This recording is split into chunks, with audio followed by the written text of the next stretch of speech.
Hello great മീഡിയസിലേക്ക് സ്വാഗതം. അതിരടി രണ്ടാം ദിനത്തിലേക്ക് കടന്നിരിക്കുകയാണ്. സിനിമയുടെ കളക്ഷൻ റിപ്പോർട്ടുകളുമായിട്ട് വരാം. അതിനു മുന്നോടി ചാനൽ സബ്സ്ക്രൈബ് ചെയ്യുന്ന കാര്യം പരിഗണിക്കണമെന്ന് അഭ്യർത്ഥിക്കുമാണ്. ആദ്യ ദിനം ഈ ഒരു സിനിമ നേടിയത് 6 കോടിയാണ് കേരള ബോക്സ് ഓഫീസിൽ നിന്ന്. അതായത് 4,87,00,000 രൂപയായിരുന്നു സിനിമയുടെ ആദ്യ ദിനത്തിലെ ട്രാക്ഡ് കളക്ഷനായി വന്നത്. അതായത് 5.5 കോടിക്ക് മുകളിലാണ് സിനിമയ്ക്ക് വന്നത്. അതിനകത്ത് തൊട്ട് മുമ്പത്തെ ദിനം നമുക്ക് പെയ്ഡ് പ്രീമിയർ ഷോ ഉണ്ടായിരുന്നു. 60 ലക്ഷം രൂപയ്ക്ക് മുകളിൽ വന്നു. അങ്ങനെ 2 ദിവസത്തെ കൂടെ കളക്ഷൻ വെച്ചിട്ട് സിനിമ 6 കോടി നേടുകയാണ് ചെയ്തത്. ഇന്ന് രണ്ടാം ദിനം സിനിമയുടെ കളക്ഷൻ നമുക്ക് നോക്കാം. ഇന്ന് ഈ 2,21,000 ടിക്കറ്റുകളാണ് ഇതുവരെ വിറ്റുപോയിരിക്കുന്നത്. 46% ഒക്യുപ്പൻസിയിൽ സിനിമ 3,69,00,000 രൂപയാണ് നേടിയിരിക്കുന്നത്. അതായത് ഇപ്പോൾ തന്നെ സിനിമ 4 കോടിക്ക് മുകളിലേക്ക് കളക്ഷൻ നേടിയിരിക്കുകയാണ്. ഇന്നലെ 5.5 കോടിക്കടുത്ത് നേടിയ ചിത്രം ഇന്ന് 5 കോടിയോളം അല്ലെങ്കിൽ 4.5 കോടി തൊട്ട് 4.25 കോടിക്കിടയിൽ നേടുമെന്നുള്ള പ്രതീക്ഷയാണ്.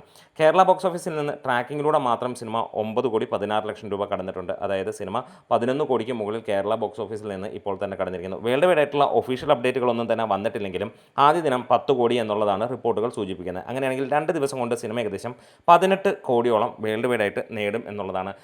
കനത്ത ഡീഗ്രേഡിങ് ഈ സിനിമയ്ക്ക് ഉണ്ടായിരുന്നുവെങ്കിലും ഒരു കാര്യം ഉറപ്പിക്കുകയാണ്, ജനങ്ങൾക്ക് ഈ ഒരു സിനിമ ഇഷ്ടപ്പെട്ടു. അതുകൊണ്ട് തന്നെ കളക്ഷൻ കുതിച്ചുയരുന്നു. അഭിപ്രായങ്ങളും മികച്ച രീതിയിലേക്ക് തന്നെ പോവുകയാണ്. നാളെയും മറ്റന്നാളും എക്സ്പെക്റ്റ് ചെയ്യുന്നത് ഏകദേശം കേരള ബോക്സ് ഓഫീസിൽ നിന്ന് 12 കോടിയോളമാണ്. വേൾഡ് വൈഡ് ആയിട്ട് നമ്മൾ 25 കോടിക്ക് മുകളിൽ, അതായത് 4-5 ദിവസം കൊണ്ട് സിനിമ 50 കോടി ക്ലബിലേക്ക് കയറുമെന്നുള്ള പ്രതീക്ഷ തന്നെയാണ്. അപ്പോൾ നിങ്ങൾ ആരൊക്കെയാണ് അതിരടി എന്ന ഈ ഒരു ചിത്രം കണ്ടിരിക്കുന്നത് ഒന്ന് കമൻസിലൂടെ വരാം. തീർച്ചയായും നിങ്ങളുടെ അഭിപ്രായങ്ങളൊന്ന് രേഖപ്പെടുത്താം. വീഡിയോസ് ഇഷ്ടമായെങ്കിൽ സപ്പോർട്ട് ചെയ്തു തരാം. Great medias.